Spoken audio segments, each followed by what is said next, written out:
Pia nilikuwa naamini ukiwa na girlfriend it's okay kusleep naye. Aliyeniokoa alikuwa ni Joh Makini. Alafu hela alionayo ndo hela ambao mimi muda mrefu sana nimekuwa na dream kwamba nikipata mtaji huu maisha yangu yatabadilika. Na katika ile piece nilikuwa naona kama hata nikinyoshia mkono yale maji pale naweza kuyasogeza bila kuyagusa. Akaniambia Fred, yani mimi nilitumwa unioe tu. Sharti alonipa ni kumuona tu mtumishi. Sio kesi. Nikamwone mtumishi wake awe Freemason awe nini. Nirudi tu kwa nimwambie nishaona na mtumishi wako nipe. Picha linaanza akaniambia tukutane saa 1 usiku. Mimi nimeambiwa nije hapa uniombee, afu umwambie yule jamaa umeniombea, mimi nikachukue mpunga. Hata ma Freemason wana ishara na maajabu.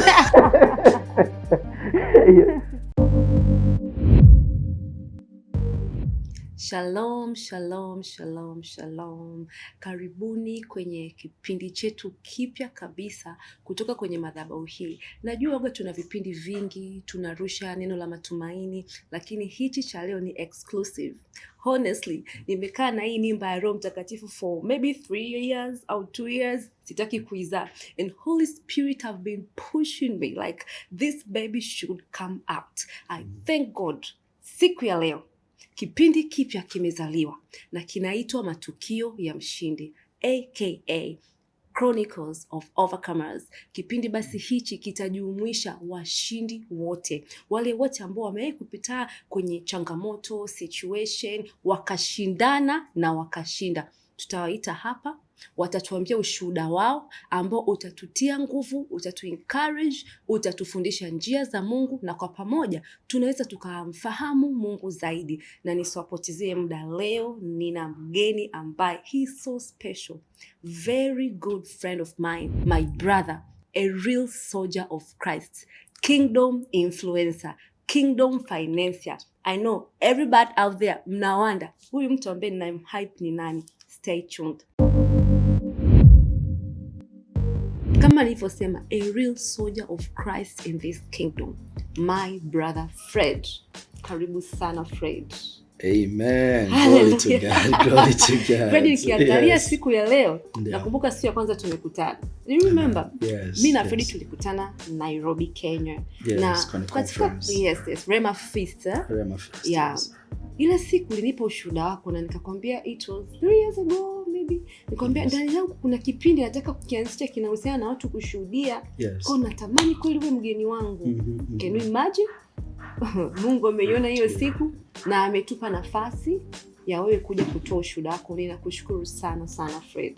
Amen. Na mimi nakushukuru sana mtumishi wa Mungu Mina kwa kuona nafaa kuja kuzungumza kitu chochote, na nyenyekea na namrudishia utukufu Mungu kwa sababu yeye ndiye ambaye anatupa hii neema. Amen. So hongera kwa hiki ambacho nakifanya, na kama ambavyo tayari kinaonekana kitaenda kugusa maisha ya watu wengi. Amina. Na kitampa utukufu Mungu. So Amina. whatever that you're doing, na kila moja ambaye yuko involved, basi baraka za Mungu zitufikie. Yes. Kuangalia unaonekana kijana very humble, yani una unyenyekevu ndani yako, lakini mtu akikulinganisha na past yako anashindwa kuamini. Hivi unakutanaga na watu ambao wanashindwa kuamini jinsi ulivyokuwa na hivi sasa ulivyo. Yeah, of course kwenye maisha iko hivyo. Kila mmoja anakuwa na mtazamo wa mtu kutokana na engo ambayo anamfahamu mtu. So kuna watu wanakutana nao, though sasa hivi nasema labda Mungu anaweka kama utisho hivi. So wanashindwa kusema, lakini watu wengi wako hawaamini kwanza kinachotokea na kinachoendelea kwa sababu ya vitu ambavyo tumekuwa tukivifanya huko nyuma. Lakini Mungu ni mshindi.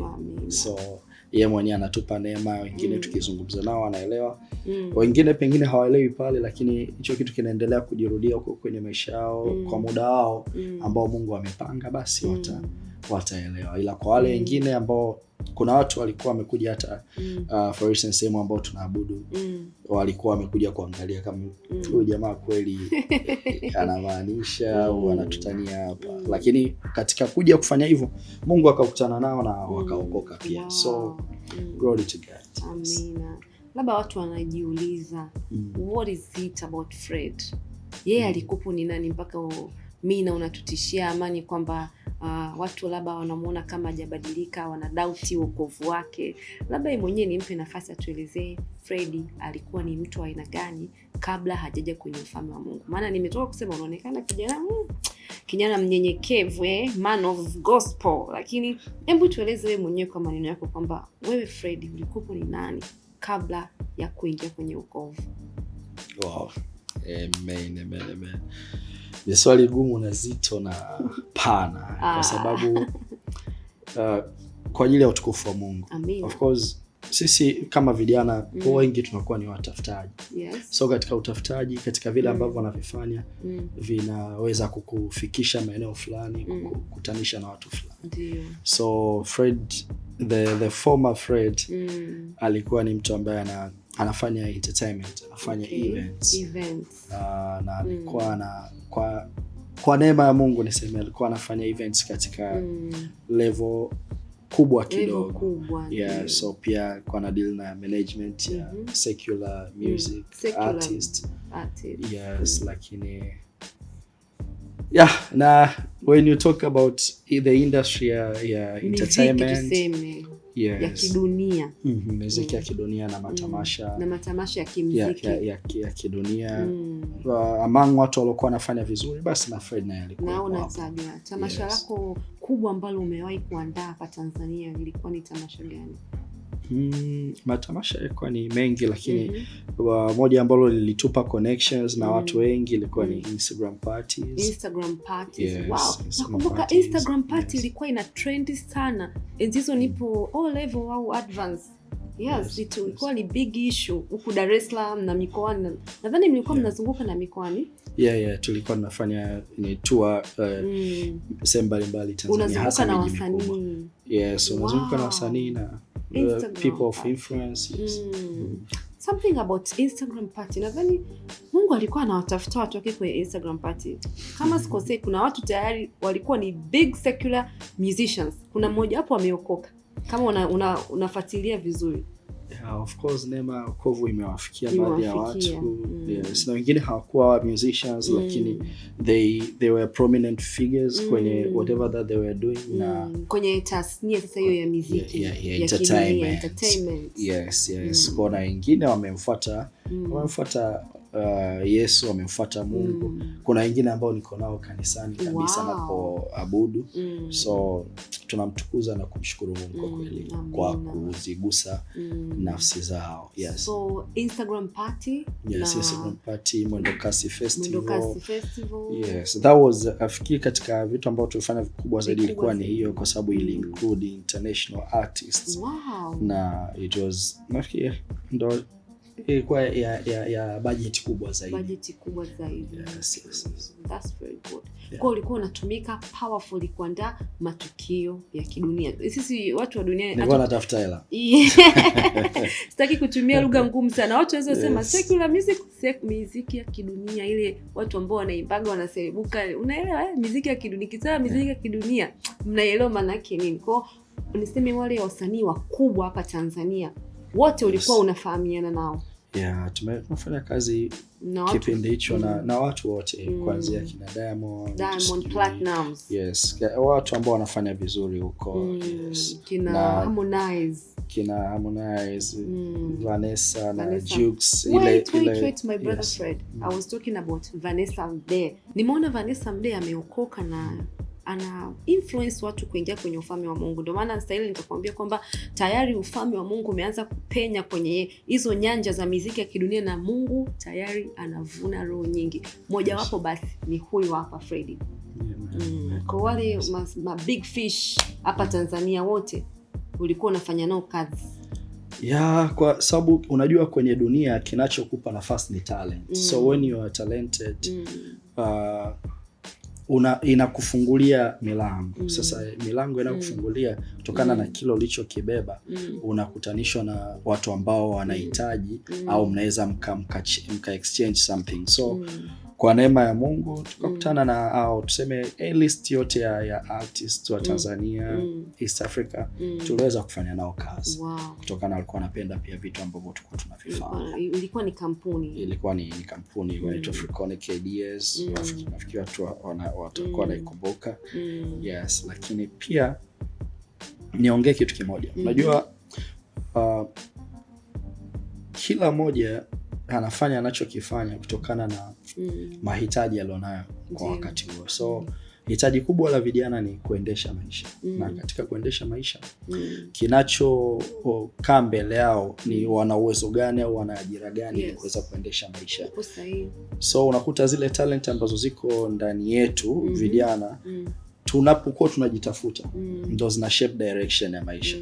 Lakini mara nyingi katika kusave hizo talent tunajikuta tunafanya vitu ambavyo hatujui pengine kumbe vinaenda kinyume na mapenzi ya Mungu kwenye maisha yetu.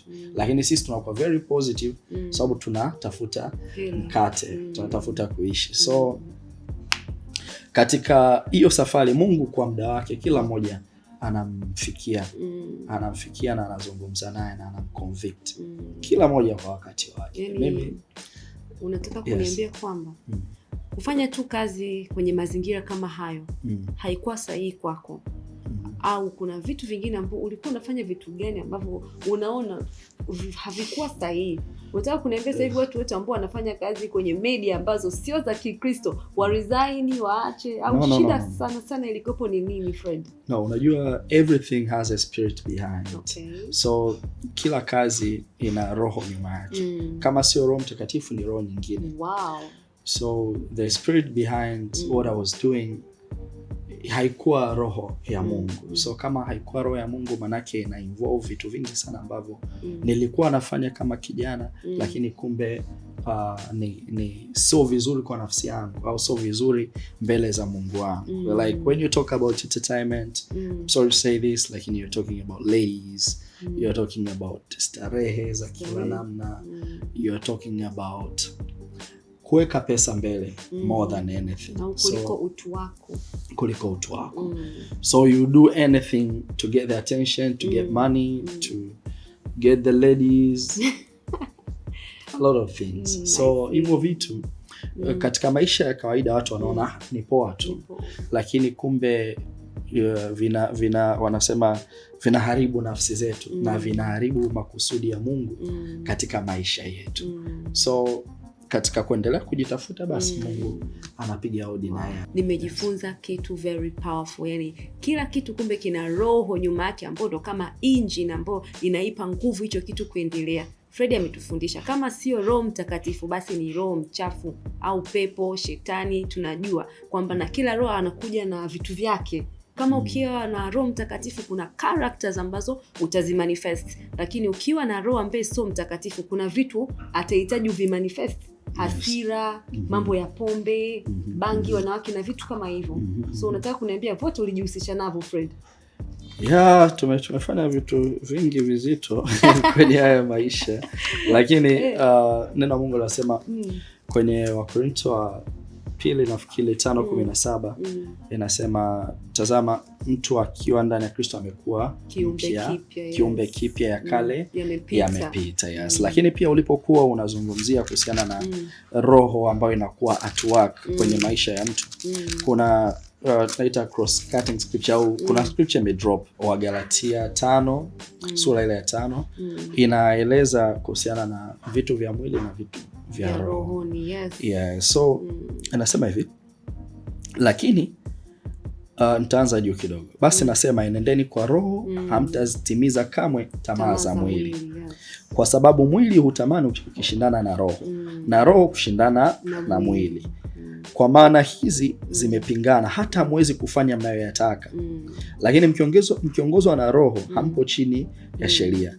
Basi matendo ya mwili ni dhahiri, ndio haya. Sasa ulipokuwa unasema roho ambazo zinakuwa nyuma ya vitu mbalimbali. Yes, nasema matendo ya mwili ni haya: uasherati, uchafu, ufisadi, ibada ya sanamu, uchawi, uadui, ugomvi, wivu, hasira ulioisema, fitna, faraka, uzushi, husuda, ulevi, mimi nilikuwa mlevi sana.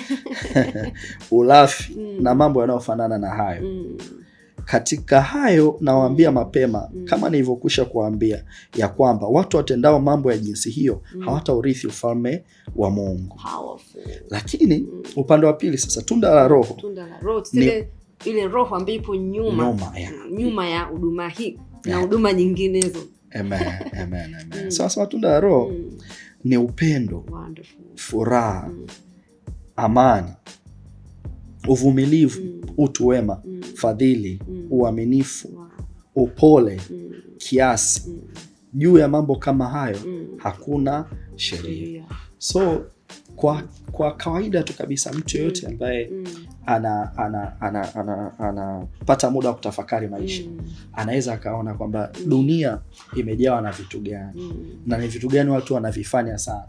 So kama wanavifanya hivyo vitu, manake kama hapo unaona ulevi, ugomvi, hasira, fitna, uchawi, ibada za sanamu. Fred, umesha kushiriki ibada za sanamu? Indirect. Kivipi yani?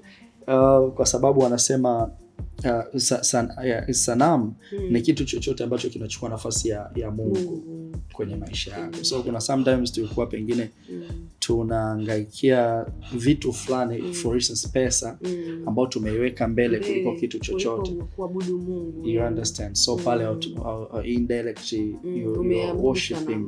Lakini hujai kwenda kwenye nani sehemu ukainamia sanamu. No.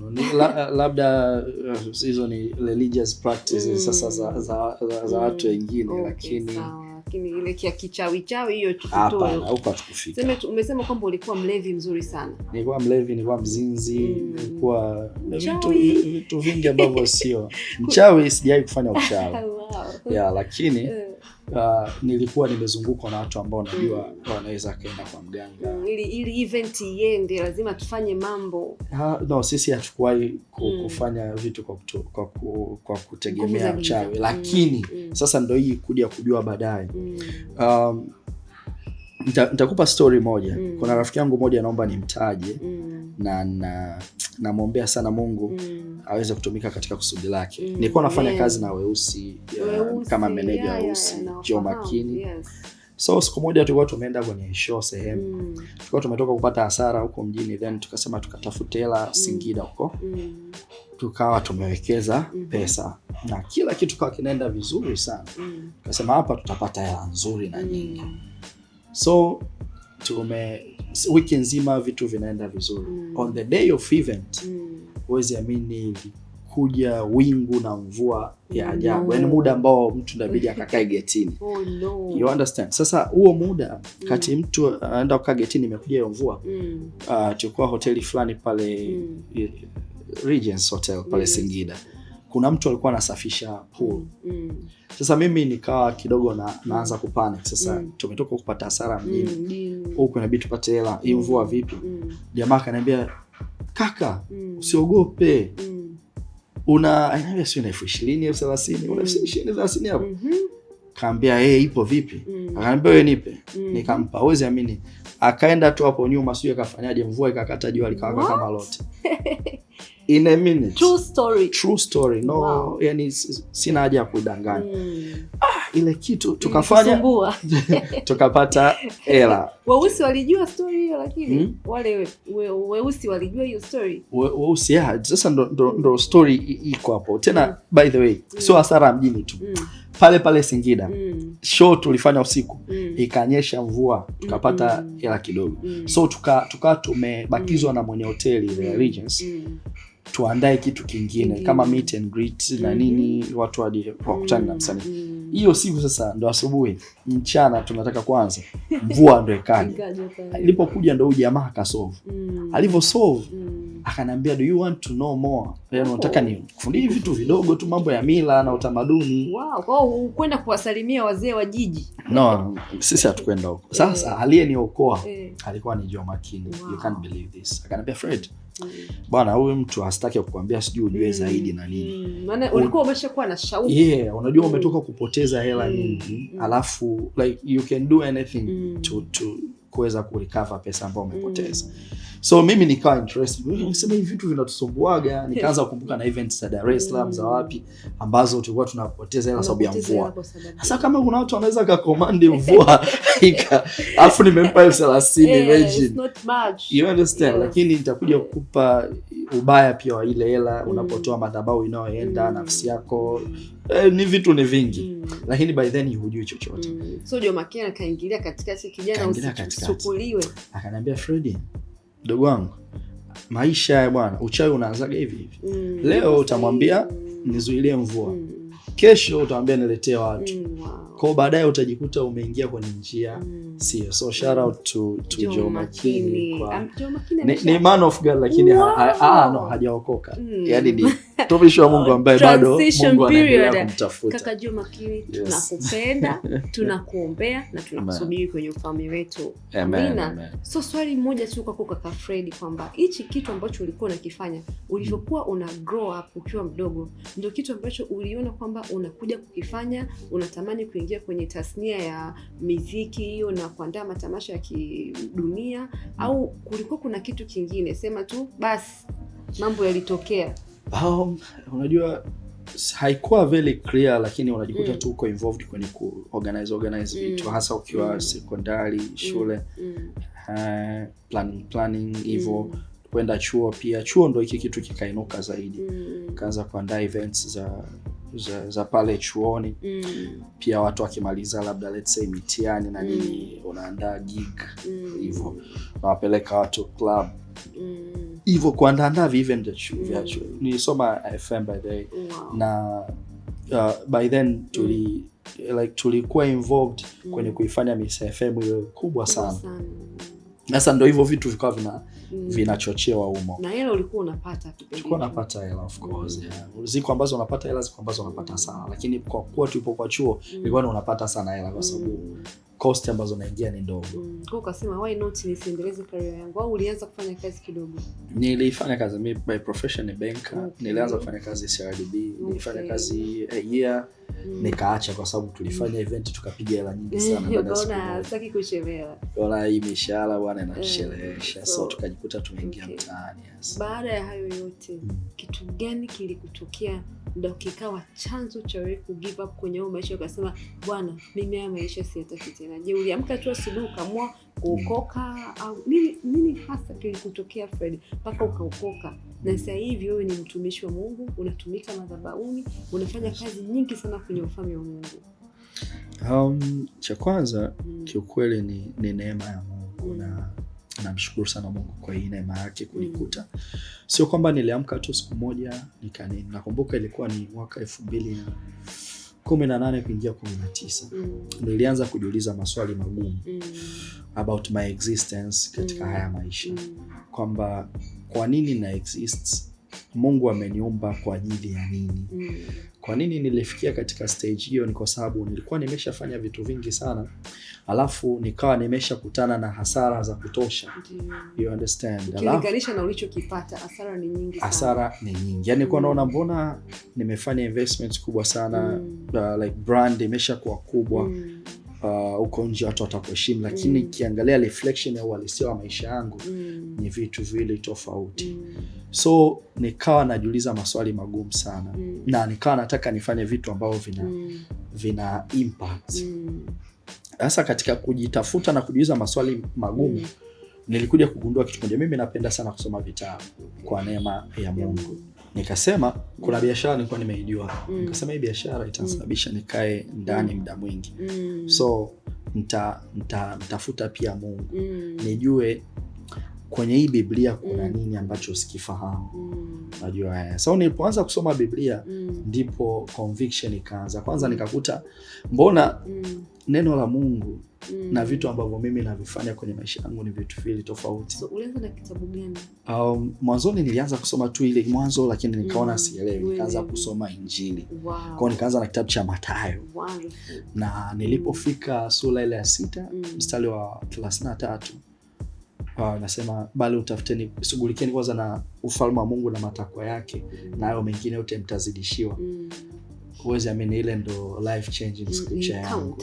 Yes, like mbona nimekuwa sasa nahangaika na vitu vingi sana, kumbe Mungu anajua nahitaji haya yote, ila anachotaka nishughulike na ufalme wake kwanza, then haya mengine yote nitazidishiwa.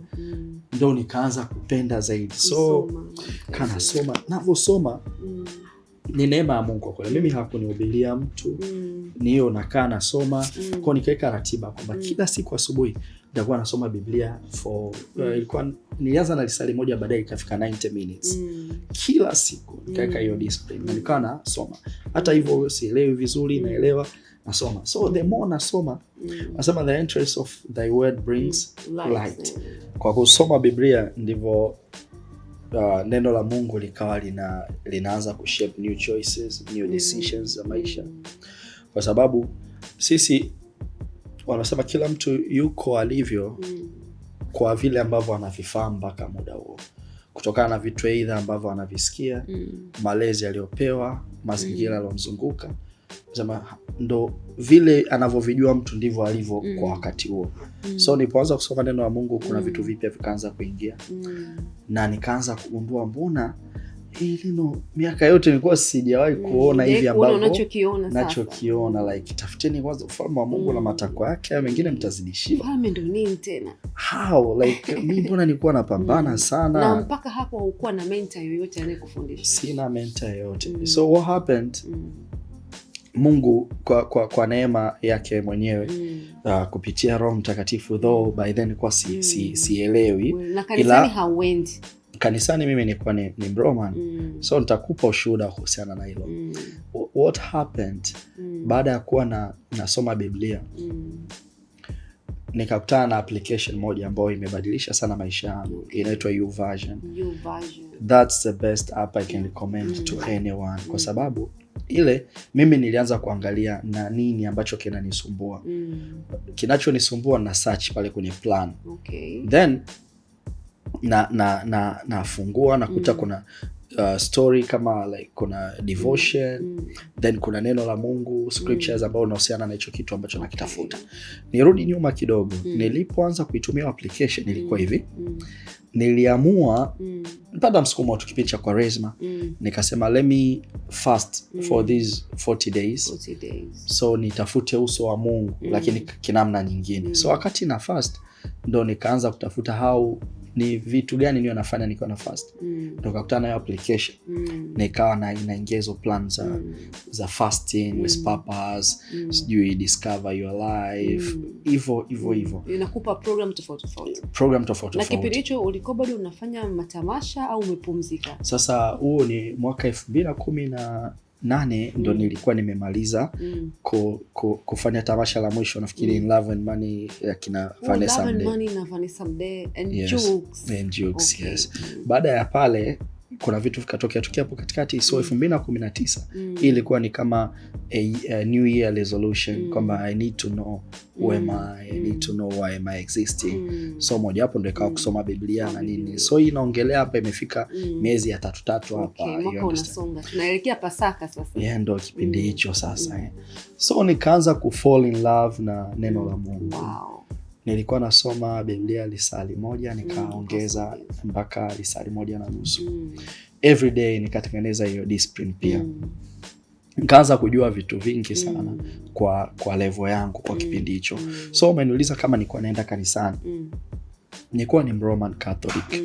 Na heshimu kanisa ambalo limenilea. Because baada ya kuwa nasoma sana Biblia, neno la Mungu, mimi nilizaliwa Katoliki, nimekulia Katoliki, nimelelewa na seminari, kwa maana kwamba kuanzia pre-form 1 nilisoma seminarini mpaka form 6.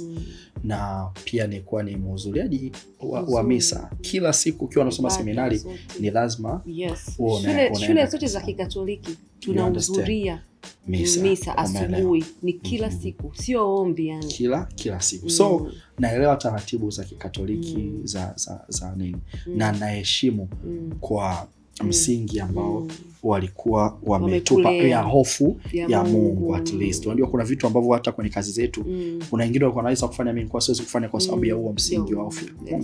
Nyumbani sisi ilikuwa kila jioni lazima msali sala jioni pamoja. Familia zote za Katoliki, hata familia yetu ilikuwa mbele ya mazoea kwamba lazima jioni msali. Jumuiya utaambiwa usome neno, sijui utoe nini wanasema, uhubiri, tafakari. Yes, so nilikuwa ni mtu wa ambaye niko katika msingi huo wa dini. So kuna muda ulifika hapo katika kutafuta maisha niliachaga kabisa kwenda kanisani. Nilikuwa naenda kanisani either ni Pasaka au Christmas na kisa kikubwa, I will be honest, nafikiri na hii vitu watu wengi wanakutana navyo. Mimi bwana nilikuwa nikienda kanisani michango ni mingi sana. Sasa ile kitu ilikuwa inanikata sana. Michango ni makanisa yote Fred. Tulia sasa, hii ilikuwa inazidi yani unajua ile mpaka sasa jamani. Hemu baada hata basi tudili kwanza na sisi na ibada ni michango kama ndio yani mnaenda ibadani.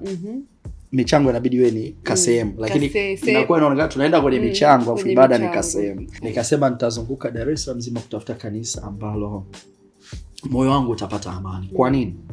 Kwa sababu nuru ilipokuwa inazidi kuingia, kuna freedom nilikuwa nazidi kuipata. Kwa nikawa natamani hata naposikiliza nyimbo za kuabudu Mungu nicheze, nijiachie, you know. Lakini nikakumbuka misingi yetu kule ambapo nilikuwa nasali mwanzo. Ilikuwa ukienda kwanza, yani people are not friendly. Kila mmoja ana deal na issue zake, wakimaliza ibada watu wametawanyika hivyo. Na mimi huwa natamani uende ucheze. Sasa ukicheza ukijechea unaonekana vipi katokea wapi? You understand? Sasa kutofautishwa. Yani kuna kitu kwa kinafurukuta ndani. So nikasema nitatafuta kanisa. Nikalikuwa siku moja kwenye kanisa moja na mama ambaye ni mmiliki wa gym kule mtaani ambapo nilikuwepo. Tena nakumbuka siku hiyo tulikuwa tuna sherehe ya pale gym. Tulikaa mpaka saa 8 usiku. Na nitakuwa muwazi, nilikuwa bado nakunywa pombe. Kipindi hicho unasoma Biblia, bado unywaji unaendelea. Kwa sababu gani? Kwenye Biblia si watu wanasema Yesu aligeuza divai kwa maji kuwa divai. Kwa ukawa unajipa moyo. Najipa moyo. Bado sijapata tabia nyingine ambazo ulikopo nazo kipindi hicho bado zilikopo zinaendelea. Ila discipline ya kusoma Biblia ilikuwa bado iko pale. Ilikuwa iko pale. Alafu bado nilikuwa sijapata revelation ya vitu vingi. Kwa mfano by then pia nilikuwa naamini ukiwa na girlfriend it's okay ku sleep naye kwa sababu nilikuwa sijaenda deep. So what happens watu wakilala na nini, you know, I didn't know that kwamba it is biblical to have it's not it's a sin sex before marriage. Vijana wengi watatupia mawe hapo. Lakini the more sasa unapozidi kujitafuta, na mimi nilipokuwa najitafuta kama hivyo, nikasema niende kwenye kanisa. Kuna kanisa nikaalikwa siku hiyo, nimetoka kulewa saa 8 usiku, ila I had that discipline saa 1 kwa nimeamka nimeenda kwenye ibada. Nikamsikiliza yule mtumishi anahubiri vizuri maneno yake, lakini kwa sababu kumbuka na background ya Kikatoliki, yule mtumishi alipokuwa anaombea watu eti mapepo yanazungumza kupitia watu, sio anasema tumemzuia kutoa sadaka, sio nikasema wamepangwa. Yani ile manifestation ya Roho Mtakatifu wakiwashikia watu na nini. Yani hivyo vitu ni vigeni. Sisi tushazoea kwa jina la Baba na la Mwana, you understand? So transformation ili kusumbua. Yani hiyo sasa hiyo kitu kwamba sasa inakuaje eti pepo linaongea kupitia mtu. Mimi nikaona wamepangwa. Kwa hiyo sikurudi tena kwenye ile kanisa. Nikasema nitaendelea na issue zangu. Sasa katika kuendelea na issue zangu na maisha huko, kuna likanikuta la kunikuta, nikajikuta siku moja nahitaji ile huduma. Kitu gani kilikukuta? Ilikuwa kuna mtu alikuwa ametumwa ili aniue. What? Yes, seriously? Alitumwa ili aniue. Na yani kazi zenu zilikuwa ni hatari kiasi hicho? No, haikuwa ni kwenye kazi. Yani huyu alikuwa, wao waliona kinachoenda kutokea kutoka na transformation na vitu ambavyo tungeenda kuvifanya. So waka counter attack. Ilikuwa ni agent, ni mambo ya kiroho zaidi. Mambo ya kiroho. Sasa mimi nikumbuka na kipindi hicho nasoma sana Biblia, nikawa najiona najua, lakini kumbe nilikuwa sijui chochote. Like upande wa pili what is happening na nini sijui chochote. So kuna mwanamke alikuwa amekuja kwenye maisha yangu, alikuwa very interested na mimi. Na mimi kipindi hicho niko desperate sasa, sababu hapa katikati vitu vingi vilitokea. Nimeokoka, nimeanza kumtafuta Mungu ndio. Sasa ni vitu vya zamani, baadaye nikataka nisiwe nafanya. Kwa mfano matamasha na nini. Sasa nianze kutafuta hela kwa mtindo gani? Katika kutafuta hiyo hela nikajikuta kuna biashara nilianza kuifanya, lakini ikawa hainipi matokeo, napata hasara. Katika kupata hasara sana, nikawa najiuliza sasa hivi ni nini? Mbona nimeamua niachane na vyote nimtafute Mungu, alafu mbona nafanya biashara hainipi matokeo, napata hasara, what is happening? So katika hiyo season pia by the way, wakati nafanya biashara na naendelea na hivyo vyote, nilianzisha kipindi wana YouTube. Wow. Nilikuwa nasoma sana Biblia mpaka nikaona kuna kitu inabidi kitoke. Kuna kitu ndani yangu kitoke. Nikaanzisha kipindi ambacho kwa kila Ijumaa na air something and nafundisha Biblia. Can you imagine? Wow. Na kazi yangu nasoma Biblia kwa sababu nasoma muda mrefu basi, na hiyo kuangalia watu si watu wahubiri, yani ile kuangalia short clips za watu. No, hata short clips kwenye hiyo app niokwambia. YouVersion. Yes. Basi nikajikuta na huo msukumo. Sasa nilipokuwa nimeanza hiyo kitu, ndipo hata huyo mwanamke anayeongelea akawa ameona. So alikuona from YouTube. Alright. Ndo akanitafuta.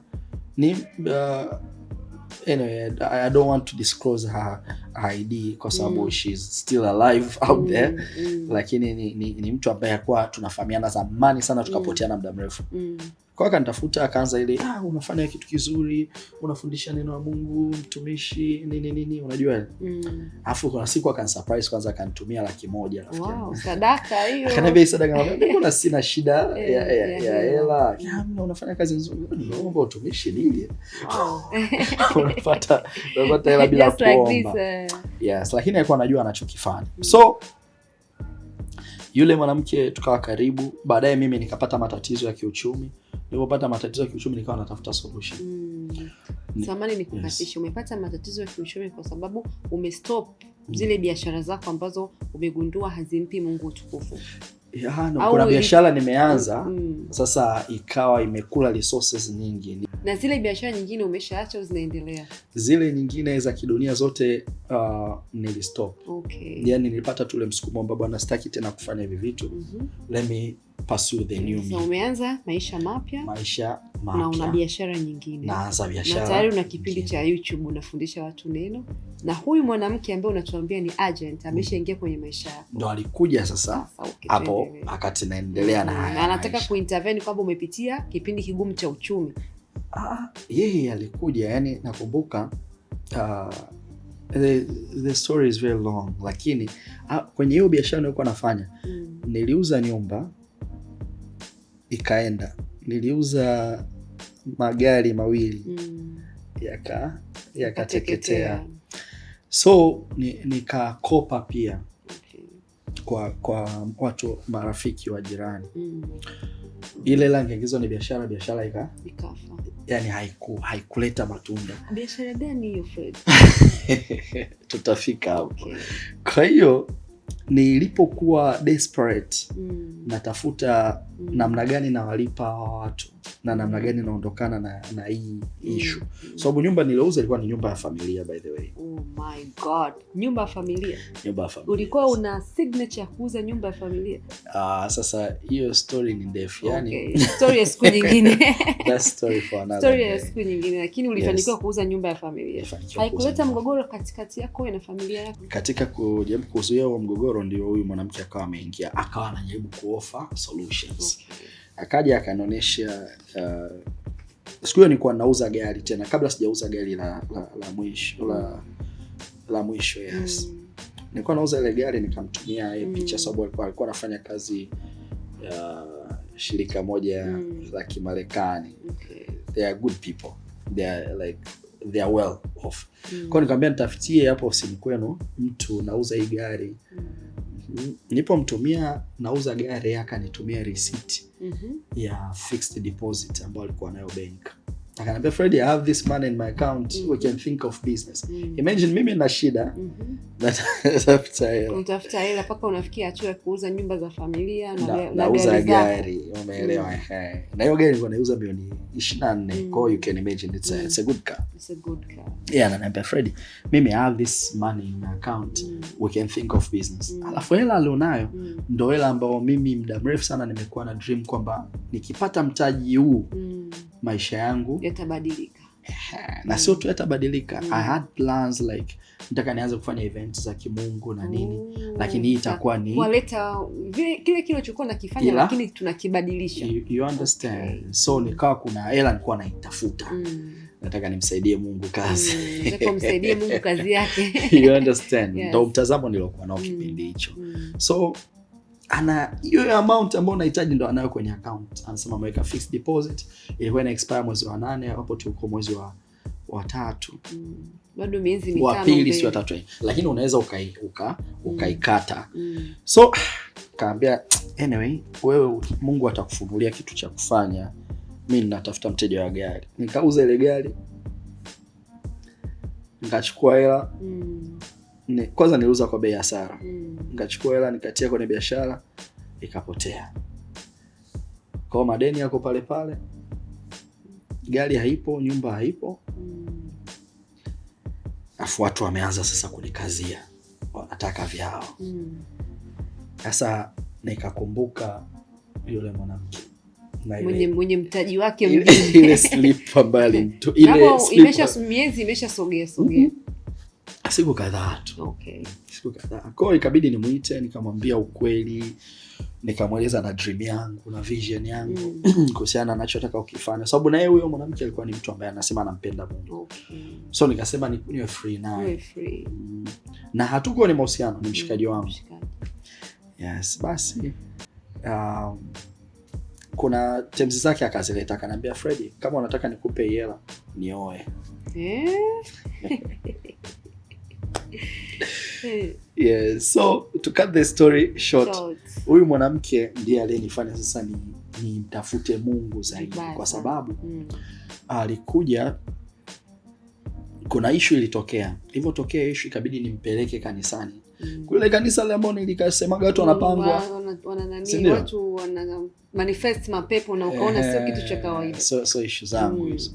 Kwa nikaenda naye, nilipoenda naye kule kuna kitu kikatokea kikubwa sana.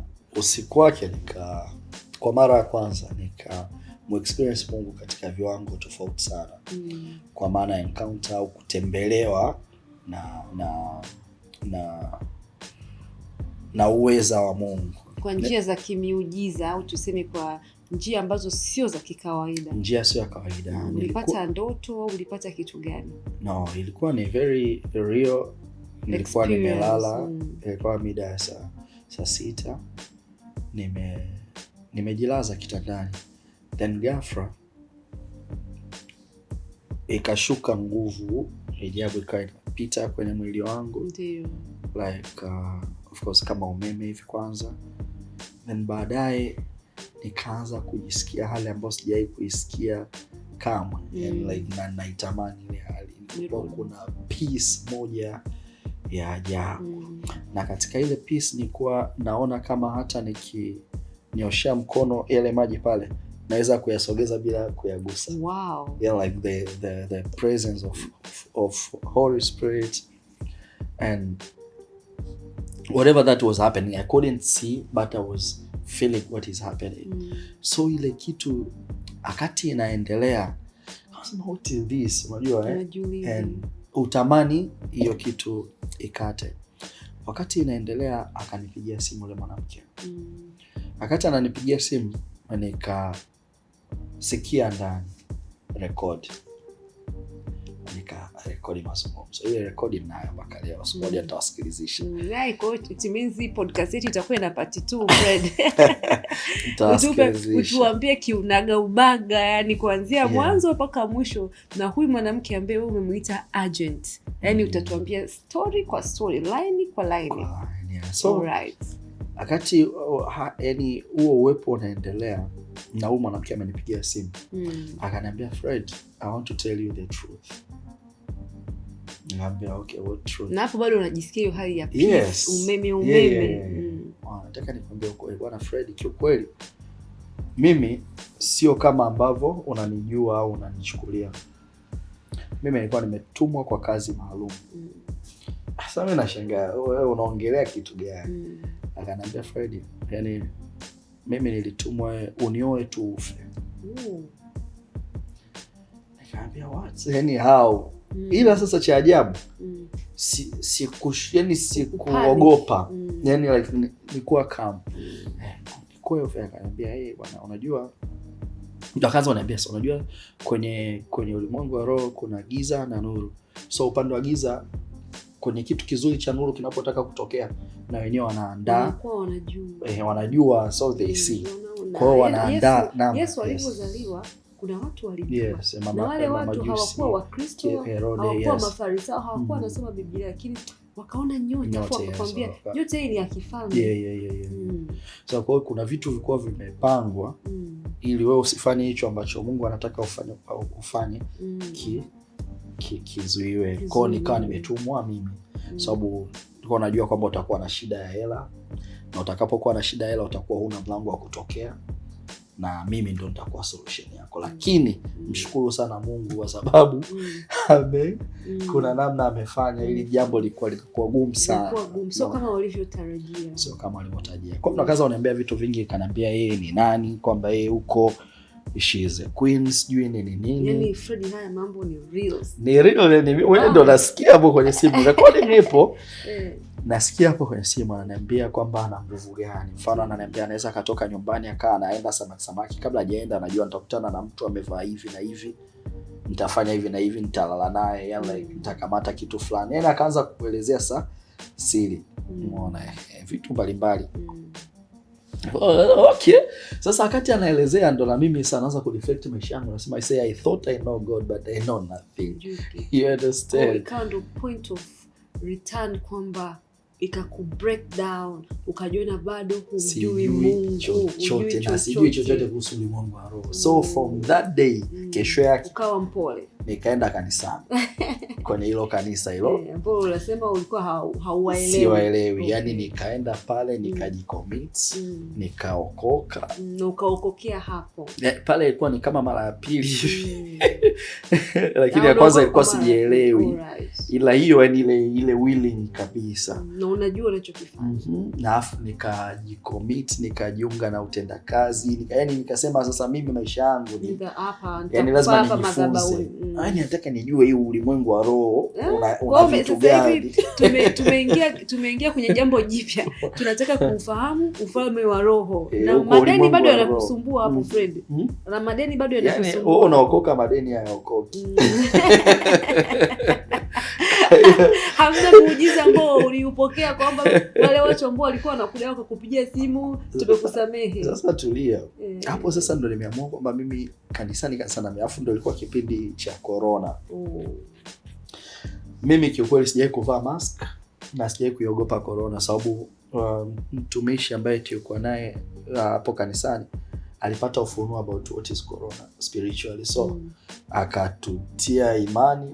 Kweli mimi nilikuwa napanda dada watoto wamevaa mask, mimi sijavaa mask. So kipindi hicho ndo nikaanza kuwa na ile kiu, ndo nikaanza kujifunza kuomba, nikaanza kujifunza vitu vingi kwamba okay, kuna falme za kishetani ni mamlaka wa kuagiza majeshi ya pepo wabaya, sijui like hivyo, sijui familia na of course. Na yule mwanamke aliniambia kitu pale, aliniambia Fred, wewe ulikuwa hata upate bilioni 1 lazima upoteze yote. Kwa kile kitu chako cha madeni kilikuwa ni cha kiroho zaidi. Sijui unanielewa. Hata akaniambia hiyo hali ya kupoteza pesa, kushika pesa. Tukitrace ilianzia kipindi kile Fred unafanya matamasha ya kimuziki. You get a lot. Unasema kwamba unapata vitu vingi lakini vinapita tu. Ufanye kitu cha maana. Ufanye chochote cha maana. Na hela unazishika nyingi. Yes. So kimeendelea. Kikawa sasa kinaendelea. Na yeye ndo akaja akaniambia sasa unajua kuna issue na hii na alinitajia lakini sitaki kumwamini sababu ni wanasema ni pepo utambuzi au nini. Lakini ali make sense. Kwa akaniambia wewe kwa hata upate bilioni ilikuwa lazima ipotee yote. Kwa kaniambia vitu vingi sana. Nikasema okay anyway. Ngoja nimtafute Mungu. So nikaanza kuingia kanisani. Jumatano niko kanisani, Ijumaa niko kanisani, Jumamosi sio kuna issue gani, Jumapili. Na hapa katikati tena. Yaani nikawa mimi na kanisani na mimi. Mpaka watu wengine walikuwa wanielewi kwa sababu ni kama nilikuwa na spend muda mwingi sana kanisani. Na mimi sasa hapo ndo nikasema sitaki chochote, I just want to know huyu Mungu na hivi kama niliweza kuhisi najua afu nikaja kukutana na hii. What about vitu vingi ambavyo sivijui viko sirini. You understand? Lakini pia baada ya kuokolewa ile issue nikamwambia Mungu mimi maisha yangu yaliishia alipokuja huyu mwanamke. Hii umenipa second chance. This is not my life. This is your life. So I need to know you ili nitembee na wewe uongoze maisha yangu. You understand? So hiyo ndo nilijitoa kama sadaka kwamba maisha ya Fred yaliishia alipokuja yule mwanamke. Sababu kiukweli nitaweka wazi I slept with that woman. So ndio. And out of ignorance. So what if ningekufa au ningejikuta zile shida zimenifanya nimemuoa. So naelewa mwisho wangu ndo ungekuwa pale. Mwisho wako ndo pale. Na siku hizi tunaona vijana wengi wanakufa. Kuna trend kama umeona kwamba watu wanaoa lakini hawaishi muda mrefu, labda bibi harusi afe au bwana harusi afe. Inaweza ikawa behind the scene kuna vitu ambavyo sisi vijana hatuvijui. Ila ni kwa sababu knowledge ya Mungu sasa hivi imekuwa nyingi sana. Ukiingia mitandaoni, ukiingia YouTube, kwa unajikuta unajua. Just because umesikiliza sermon moja, umesikiliza mahubiri ya mtu fulani, umesoma kitabu, unajikuta kwamba najua, kumbe haujui kitu chochote. Unajua Mina, just imagine vijana wangapi kama sio neema ya Mungu kama ambayo ilinikuta mimi. Una shida, una madeni. Elewa. Alafu anakuja mtu, anamwambia wewe nioe mimi nakupa hela. Hivi unajua shida zinakufanya reasoning inani na mwanamke yule muongelee tukifanya reason bado alikuwa na make sense kwa sababu anampenda Mungu, yupo kanisani na I believe she was beautiful. Alikuwa piskali. Mungu unasema Mungu anipe jini tena. Full package nilipata. Mungu unaingia kwenye mtego wa muindaji. Unajiingiza kwenye shida mzima. So nikavuta picha pia vijana wangapi hapa mtego ongeza au wanakutana na vitu kama hivi. Au watu wangapi hapo kwenye mahusiano kwa sababu ya shida fulani, unaelewa? Lakini naye ndo akanifunulia, akaniambia Fred, yani kwa nini tungekuwa? Kwa sababu cha kwanza ungekuwa umeisalimisha nafsi yako kwetu, kwamba sio mapenzi ya kweli ila ni shida yako. Kwa hiyo ungeoa kwa sababu ya ile fedha. So nafsi umeuza kwa bilioni 20 ngapi? Just imagine. It's crazy. So na aliniambia tungepata ugonjwa, usingechukua around this muda gani onge nini. So kule kanisani unatumika powerful. Naenda sana kanisani na sali. Kipindi hicho sasa ndo nikaanza kugundua nguvu ambayo iko ndani yetu. Kwa mfano nilikuwa nikitaka kwenda labda kwenye prayers, afu ghafla nashangaa wingu limetanda, sio mvua inaanza kunyesha. I just command mvua inaacha. Wow. Nikaanza kumexperience sasa Mungu katika. Kumbuka yule kijana wa Singida aliyekula 30,000 sio 20 wewe. Kwa sababu hivi vitu vipo bure ndani ya Yesu. So nikawa napiga power, naomba kweli, lakini mimi nimeokoka, madeni hajaokoka. Na hali bado ni ngumu. Hali ni tight. Sasa hapo nikawa na survive. Na nakumbuka tena siku hiyo nilikuwa nimebakiwa na shilingi 2,000 tu. Na mimi hofu yangu kubwa ilikuwa naendaje kanisani. Sababu nakotoka nauli tu ya kutoka nyumbani mpaka stendi ilikuwa ni kama buku jelo. pale nipande daladala, yani uiende irudi mzee unahitaji kama 4,000. Umeelewa? So ilikuwa ni kipindi kigumu sana. Nimebaki na hiyo hela, nikasema sasa kuna anko wangu moja au babangu mdogo mmoja. Ile babangu mdogo nilisemaga sitamfuata mimi, yani nilikuwaga mimi nitajitafuta mwenyewe hata kama ana hela zake, mimi na maisha yangu yake. Alafu kumbuka hapo wazee wangu sielewani nao kwa sababu nimeamua kwenda hiyo nyumba isho ndogo, nimeamua hivyo, sio nimeokoka, sio yani asieleweki, yani like kijana anapotea sasa. Freddy vipi? Najua but nzuri tu tulikuwa tunakaa mbali. Wao kwa mkoa, mimi niko huko. So nilikuwa sina communication na mtu yoyote, niko mimi kama mimi kisiwani. So siku hiyo ndani nikawa nasikia sana msukumo, mtafute babako mdogo. Mtafute babako. Nikajiuliza, nikasema so okay, let me go. Nikaenda. Kumbuka na hiyo buku 2. Nikapanda bodaboda buku jelo mpaka kwake, nikabaki na jelo. Nakumbuka vizuri sana. Nikaenda nikamsimulia yaliyonitokea yote. Baada ya kumsimulia akaniambia, Freddy, usifanye biashara yoyote, kwa sababu hapo nilimfuata nimwambia niazime hela kama milioni 20 ngapi tena nilipe madeni la nyingine nifanye biashara. Akanambia, Freddy, usifanye biashara yoyote, kaonane na mtumishi huyu. Akanipa namba mtumishi. Sasa mimi haraka sasa ni kidogo, mimi na shida hela, ananipa namba mtumishi. Na hapo upo kanisani ambapo alafu bitali niko na kanisa na mchungaji wangu. Sina mchungaji wangu. Yani ananichukuliaje? Sasa kipindi hicho kwa sababu tayari na hofu ya kwamba watu wanataka kuniua. Nikaanza kuuliza kwanza maswali, huyu ni mdogo yake yake anatolea wapi? Usikutia wale sababu yule demo alikuwa iko connected na Freemasons. Lakini baadaye watu ambao walinifanya nianze sasa kuwa curious na kumtafuta huyu mtumishi ambaye baba mdogo alisema amemrecommend ni wadeni walikuwa wananipigia sana simu. Wanaponisumbua mimi sasa wazo langu likaja, nikasema wedding mdogo, mimi nilimfuata kwa ajili ya kumomba hela ya kuclear hivi vitu na ni nani bilionea, so ni kwake ni hela ndogo sana. Ila sharti alonipa ni kumuona tu mtumishi. Sio kesi. Nikamuone mtumishi wake, awe Freemason awe nini. Nirudi tu kunimwambia nishaona na mtumishi wako anipe hela yangu. Sasa hiyo nikaenda nikampigia simu mtumishi siku hiyo, akaniambia picha linaanza, akaniambia tukutane saa 1 usiku. Mtumishi ananiambia saa 1 usiku. Mtumishi vipi? So case nikamwomba mshikaji wangu mmoja ambaye tulikuwa naye pale kanisani. Yeye hajui, lakini mimi namuomba kwa lengo la ulinzi. Kape bwana, kuna mtumishi mmoja tukamwona hapo tukaenda. Tumeenda tumekaa kwenye tukuta kichumba hivi. Tumeshika hapa ikashika Biblia yake. Mimi nimekaa kulia, mshikaji kaka kushoto.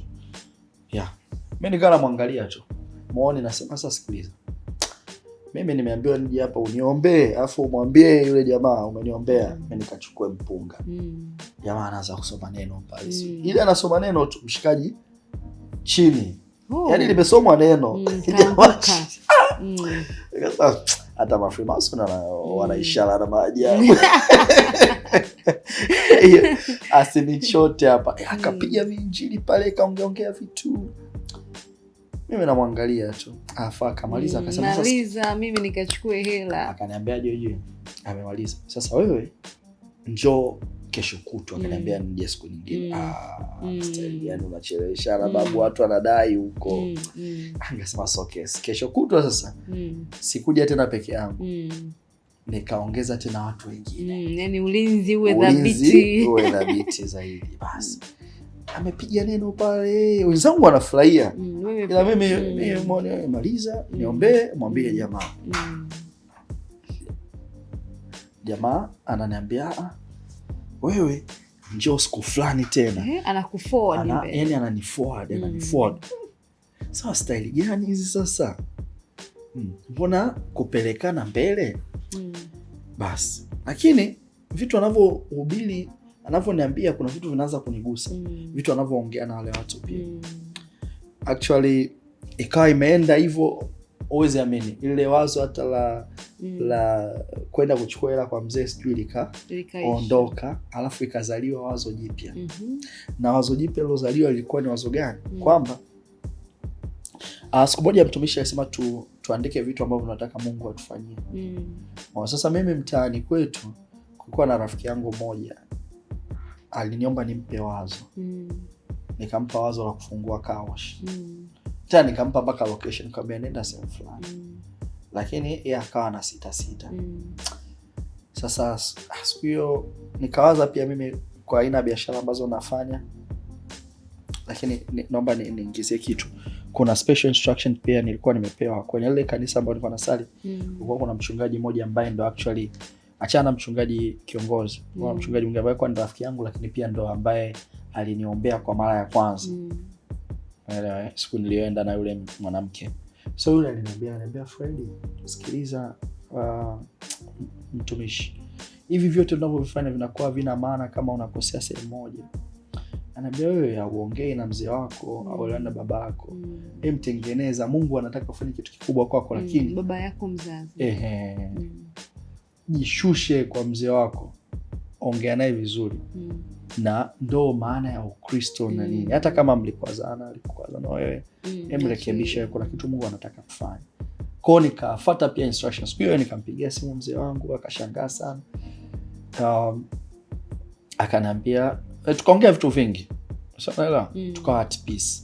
Huku baadaye mtumishi sasa huko tulipokuwa nakuja kwenye Bible study. Akasema tuombee vitu ambavyo nataka Mungu atufanyie. Umeelewa? Basi mimi nikawa nimeomba nipate mtaji wa biashara. So tuliandika. Basi huwezi amini, azikupita siku 2 mzee wangu akanipigia simu. Akaniambia sasa Freddy, una mpango gani?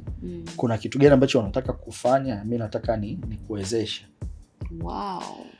Nikamwambia okay, mimi na sasa nikaanza biashara nataka kufanya hii. Hata ielewa hii. Yaani hiyo ya kao.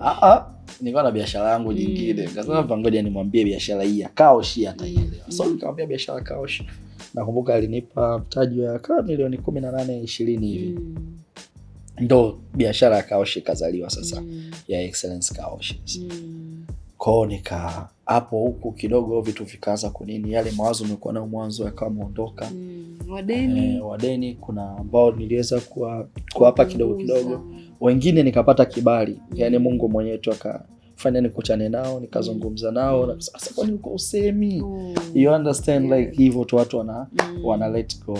So ikawa nika process yako, lakini hapo nimekutana na huyu mtumishi ambaye sasa nimekutana naye ndo ni Apostle Jackson, by the way, ambaye ndo niliambiwa nikamwone from the Light for Nations. Nimekutana naye hajaanza huduma, yani kwa maana kwamba alikuwa ile tu watu wanakuja anaombea na nini. Kwa kuwa hamna the Light for Nations, kulikuwa hakuna kanisa, sehemu maalum ambao mnakutana na kuomba. Ilikuwa ni hiyo ndo tunakutana kwenye hiyo chumba cha Bible study. Alafu wale watu ambao tulikuwa wanakuja kama ulinzi na nini ndo ikageuka kuwa darasa na ndo kanisa likaanza. Sio, naelewa.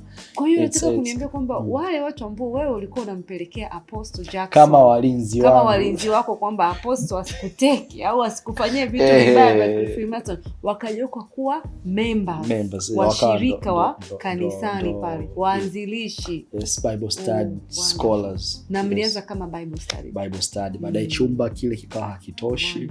Ila kuna vitu pia Mungu akawa amefanya mimi kule ambapo nilikuwa naenda nikaacha. Kwa ndani muda wangu uliisha na Mungu vitu ambavyo nataka nivijifunze na nini. Umeshajifunza. Nikawa kwa wakati ule kwamba umeshajua unatakiwa kuvijua na muda wako kukaa pale umefika mwisho. Ya kono nikaja nikakutana na Apostle Jackson, my spiritual father. Tukawa tunajifunza vitu vingi sana na tukawa tukiomba kitu lazima kitokee. Wow. Yani like strategic prayers na kwa hasa kuingia deeper kwenye neno na udhihirisho wa neno la Mungu na kutembea na Roho Mtakatifu katika viwango vikubwa zaidi. Kwa hiyo ukaweza kuacha biashara zako ambazo ulikuwa unazifanya kipindi kile. Umepitia kipindi cha kubadilishwa. Yes. Umetoka kwenye kanisa lako la zamani ukaingia kanisa jipya na sasa uko chini ya uongozi wa Apostle Jackson. Yes. Na mnachokifanya nyinyi ni Bible study, mnakutanika tu sehemu mnaomba. Nakutana kwenye Bible study. Apostle nilikutana naye mwezi wa 4 2020. Mwezi wa 3 wa 4. Yes, kwa miezi hiyo 4 nikafungua Kaush ya kwanza mwezi wa 8. Mwezi wa 8 kaenda,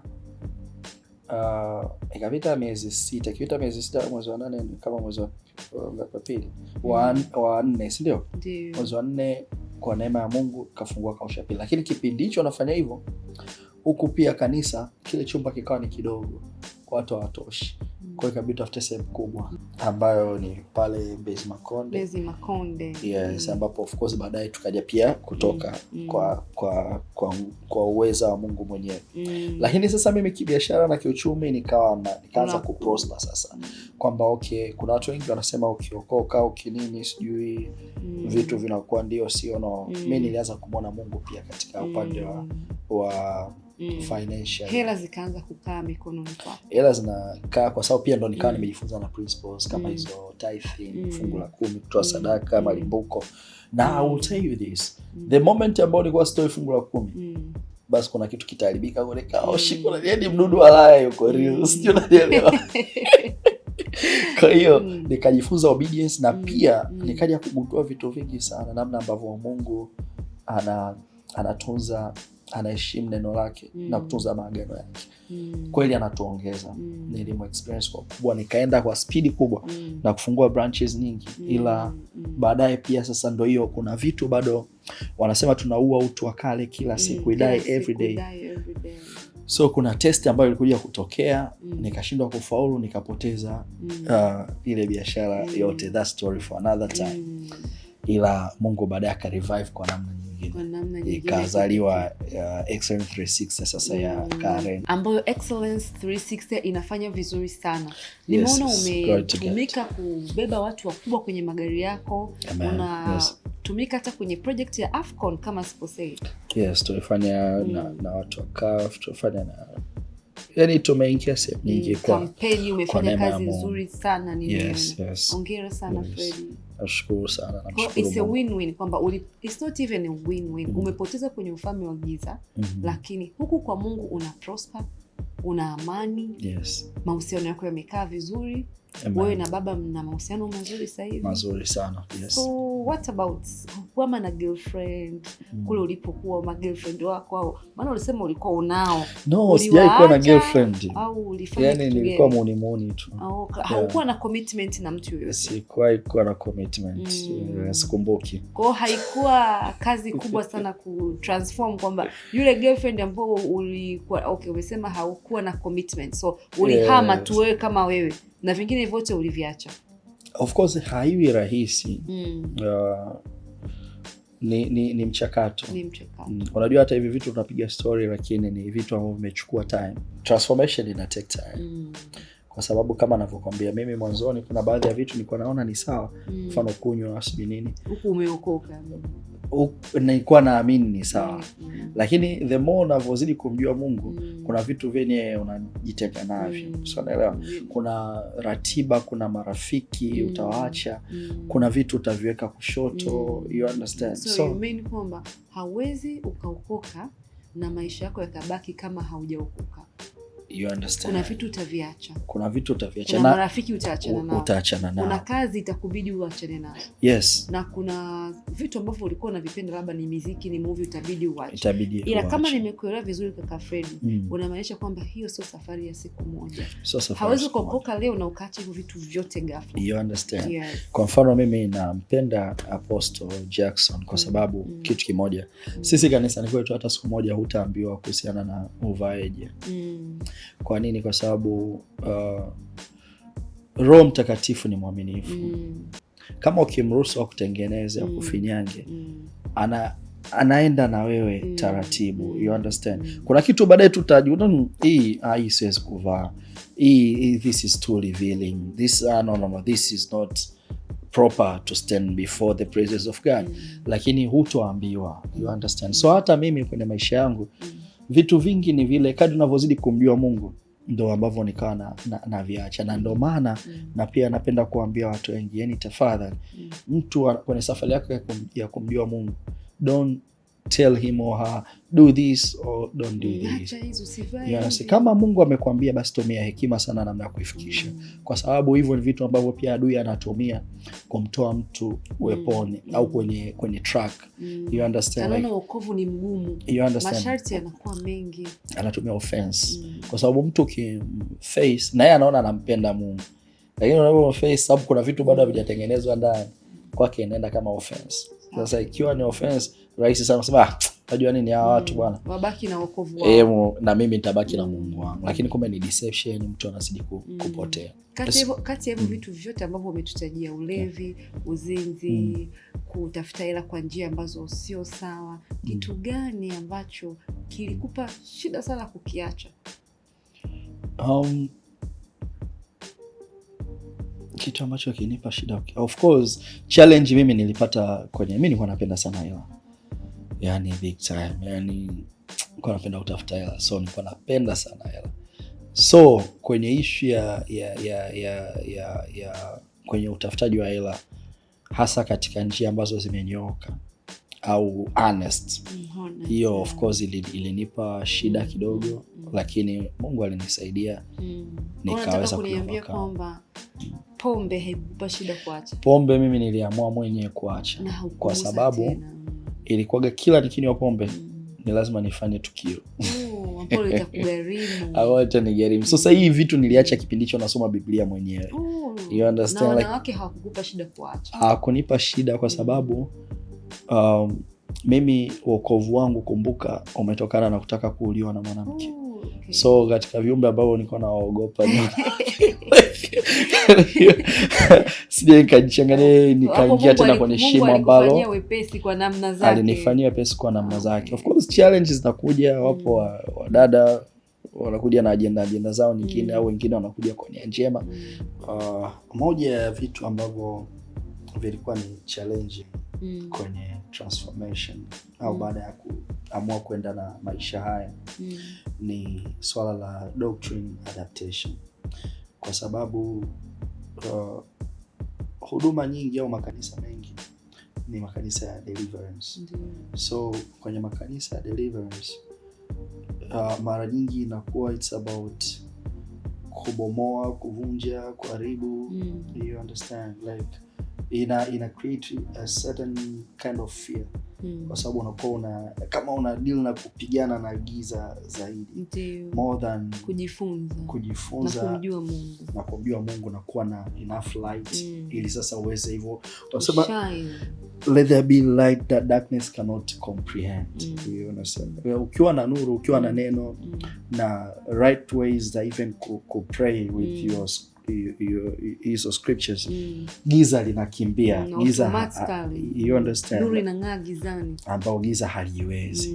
Sasa a lot of churches hapa Tanzania au Africa, I'm sorry to say this, ziko zaidi kwenye kupambana na giza. You understand? So ndo maana watu wengi unakuta wanaokoka miaka inakatika, no transformation, mabadilisho. You understand? Hauoni, yani hata vijana sasa baadaye kuvutika kuja kwa huyu Mungu inakuwa ngumu, sababu wanaona mtu ukiokoka au ukiamua kumfuata Mungu ni kama umepotea. You understand? Kwa sababu kuna doctrines funny zinaingizwa ambazo they are not right. So mimi pia nilipitia huo uhanga. You understand? Na ndo kwa neema ya Mungu akawa amenyosha mkono wake na kunitoa huko, kwa sababu kumbuka mimi nilianza, ni Mungu alinivuta nikaanza kusoma neno na nini, lakini kitu cha kwanza ambacho kilipeka kwenye makanisa ilikuwa kutokana na kutaka kuuliwa. Na ikawa hiyo kwamba shetani ananitafuta na nini. Kwa ndio na progress na kwa naomba nani, lakini kuna hiyo hofu ambao baadaye ndio tunapewa roho ya uoga. Na hofu inaondolewa na neno la Mungu. Kulijua neno. Mjue sana Mungu ili uwe na amani. Ndivyo mema yanavyokuja. Sasa watu wengi hawataki process. Yaani watu wengi wanapenda maombi, lakini they don't love reading the word of God. Kusoma neno la Mungu. You understand? Na kuwa na ushirika na Roho Mtakatifu. Kuwa na ushirika na Roho Mtakatifu. Ukishaokoka kitu kikubwa unatakiwa uwe sasa disciple. au tunaita mwanafunzi wa neno la Mungu. Kujifunza neno na sio safari ya siku moja. Watu wanatakiwa wajue discipleship sio safari ya siku moja, huwa inachukua muda kidogo kumfahamu Mungu, ni process. So tusikimbilie tu kuanza kukemea, kuruka majukumu na nini. Tupende zaidi kujifunza na kuwa na ushirika na Roho Mtakatifu. Ndani ya ushirika na Roho Mtakatifu, ndani ya kujifunza, huduma yako itazaliwa. Na automatically utaanza tu kujijua kwamba kwenye ufalme wa Mungu mimi ninafiti sehemu gani.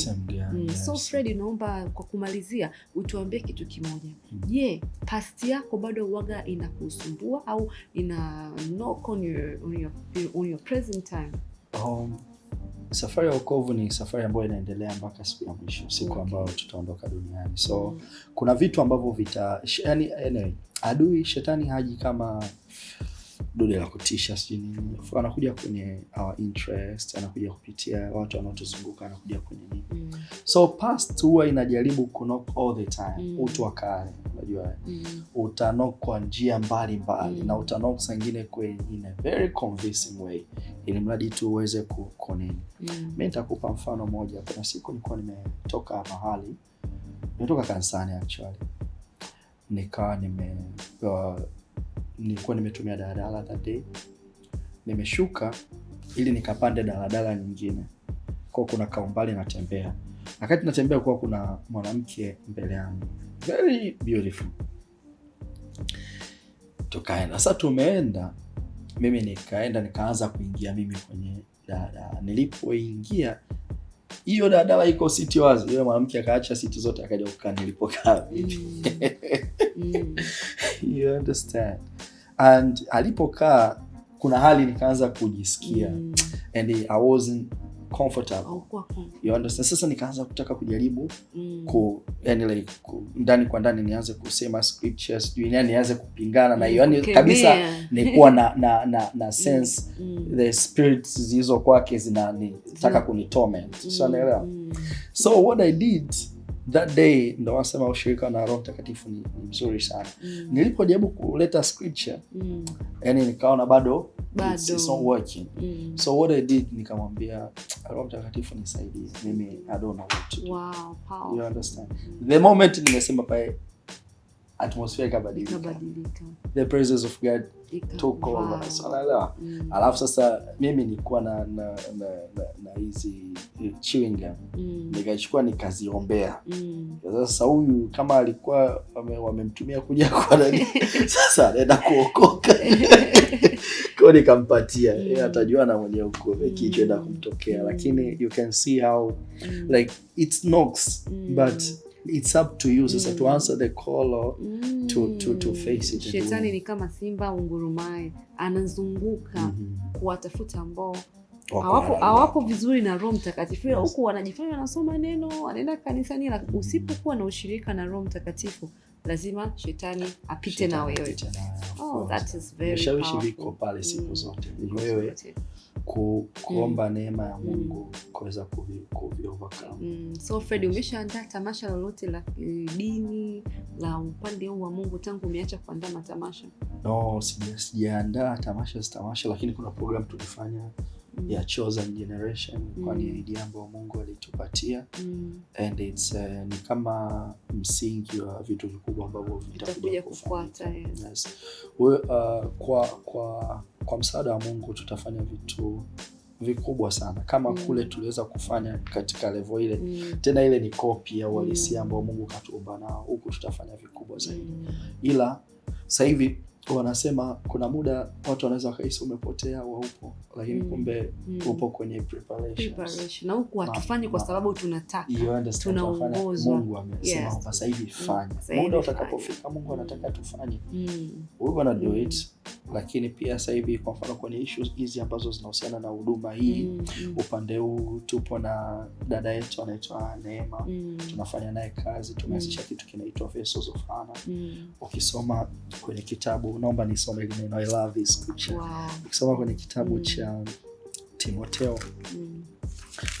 wa pili mstari wa 20, kwanza mstari wa 20, neno la Mungu linasema, basi katika nyumba kubwa havimo vyombo vya dhahabu na fedha tu, bali na vya mti na vya udongo vingine vina heshima, vingine havina. Basi ikiwa mtu amejitakasa kwa kujitenga na hao, atakuwa chombo cha kupata heshima, kilichosafishwa, kimfaacho Bwana, kimetengenezwa kwa kila kazi iliyo njema. 22 nasema, lakini zikimbie tamaa za ujanani, ukafuate haki na imani na upendo na amani, pamoja na wale wamwitao Bwana kwa moyo safi. Point ni nini? Kwamba ni wewe ndio ambaye unaamua uwe chombo gani kwa Mungu. So Mungu hakuamuri. Ukitaka kuwa cha mbao, cha udongo, kazi kwako wewe. Unapozidi kujitenga na maovu na vitu ambavyo vina unajua Roho Mtakatifu achangamani na uchafu. Unapojitenga na vile vitu, Mungu anakufanya uwe chombo cha heshima. So kuna platform ambayo Mungu alitufundulia tukaianzisha, inaitwa Vessels of Honor, na lengo lake ni kwa ajili ya ku showcase talent, karama ambazo watu wanazo, kama waimbaji, tutaingia kwenye films, sehemu mbalimbali. Kwa tumeanza na mtumishi wa Mungu anaitwa Neema, na kuna tulirekodi more than 6 songs. Tumesha release 2 mpaka sasa. Wow, yes. Very nice. Hongereni sana Fred. So pia tofauti na hiyo program ya Vessel of Honor, naona pia unatumika sana madhabahuni. Unatumika kama unahubiri au wewe unafanya kitu gani? Napenda pia watu wajue utumishi wako. Mimi niko kwenye huduma The Light for Nations. Light for Nations, Combes Beach, Makonde, right? Yes. Combes Beach, Makonde pale. Mimi pale ni kama niko kwenye idara ya itifaki au protocol. Yes, kwa mimi ni kama mkuu wa hiyo idara. Cheo tu. Mkuu wa hiyo idara, lakini pia niko kwenye idara ya media. So kuna kitu very powerful cha kujifunza kutoka kwa Fred. Kuanzia kuwa uko juu, ana organize events kubwa, anakutana na watu wakubwa. Sasa hivi anatumika kama mtumishi tu kawaida kanisani, anafanya na biashara zake, Mungu anamsaidia. Hongera sana kwa unyenyekevu. Sio kila mtu watu wanataka waokoke leo, kesho waanzishe huduma au wapewe nafasi kwenye huduma. It take time. Yes. Na pia nakupongeza sana kwa kuwa na ile commitments ya kanisani. Umeanza na huduma ambayo umeanza kama Bible study. Yes. Lakini sasa hivi mmegeuka kuwa big ministry, big church, na watu wanafunguliwa, watu wanakuwa discipled, wanajifunza neno, wana grow, wanamjua Mungu. So guys, nawashukuru sana kwa muda wenu. Namshukuru na rafiki yangu, kaka yangu Freddy, kwa muda wako. Tumejifunza vitu vingi vikubwa. Binafsi, kikubwa ambacho nimetoka nacho hapa ni kusoma Biblia ukiwa unadhamiria kutafuta kitu, sio kwa mazoea. Unaweza ukawa na mazoea kusoma Biblia kila siku isikusaidie, lakini ukifanya kama Fred alichokifanya, alisema alianza kwa kumtafuta huyu Mungu. Ngoja nimsome kwenye Biblia, ni nani, anataka nini, nimfahamu. Mungu alijifunua kwake. Na kingine ambacho tumekitoa kwa Fred, safari ya wokovu sio siku moja. Give yourself time, mwachie Roho Mtakatifu afanye kazi yake ndani yako. Ukifanya kwa akili zako utakata tamaa, utaona wokovu ni mgumu. Yoyote yule ambaye anapita kwenye kipindi kama cha Fred, umenaswa kwenye dhambi, haujajua utatoka vipi, tafadhali mwachie Roho Mtakatifu afanye kazi yake ndani yako. Na ukiona kabisa hauwezi, utatutafuta huduma yetu kupitia namba za simu ambazo tutaziweka hapa chini. Na ukitutafuta, tutakuconnect na kaka Fred ambaye ni very good pastor, atakusaidia kwenye safari ambayo unapitia. Freddy, my brother, Mungu akubariki sana. Endelea kufanya kazi nzuri ambayo unaifanya kwenye ufalme wa Mungu. Amen. Karibu tena siku nyingine utupe part 2 ya wewe na agenti wako yule ambaye alitumwa kukuua. Japo moja kwa ajili ya Chronicles of Overcomers.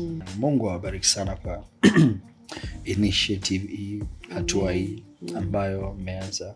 Neno la Mungu linasema kwenye Zechariah 4:10. Nasema, do not despise the humble beginnings. For the Lord rejoices to see the work begins. So katika hiki ambacho mnakifanya kitakuja kwa kitu kikubwa, lakini lazima ilikuwa ianze hapa. Amina. Na pia mmeanza katika utukufu mkubwa. Mungu awabariki. Lakini wakati unaendelea kuzungumza hii scripture ili drop pia. Ayubu 8:7 inasema tena, ujapokuwa huo mwanzo wako ulikuwa ni mdogo, lakini mwisho wako ungeongezeka sana. So Mungu ataongeza katika hiki ambacho mnakifanya. Amina. Na watu wengi watafikiwa, kwa sababu the spirit behind inataka Mungu aonekane. Kama Mungu ndo main focus ya kuonekana, basi Mungu anatafuta watu ambao wanataka yeye aonekane kupitia wao. So Mungu ataongoza, mtapata watu sahihi, na nyie kazi itawafikia watu ambao wamekusudia, na itakuwa katika ukubwa zaidi. Mwanzo unakuwa mdogo, lakini mwisho ni utukufu mkubwa. Utukufu mpaka utukufu. That's our God. Na ukiona otherwise, God hayuko hapo. God is the God of from glory to glory. Amen. Asante sana Freddy. Matukio ya Mshindi ndio kipindi chetu, na nawashukuru wote ambao umeshirikiana na sisi kwa namna moja au nyingine. Naomba msisahau kusubscribe, kulike na kushare. Until next time, shalom, shalom, shalom.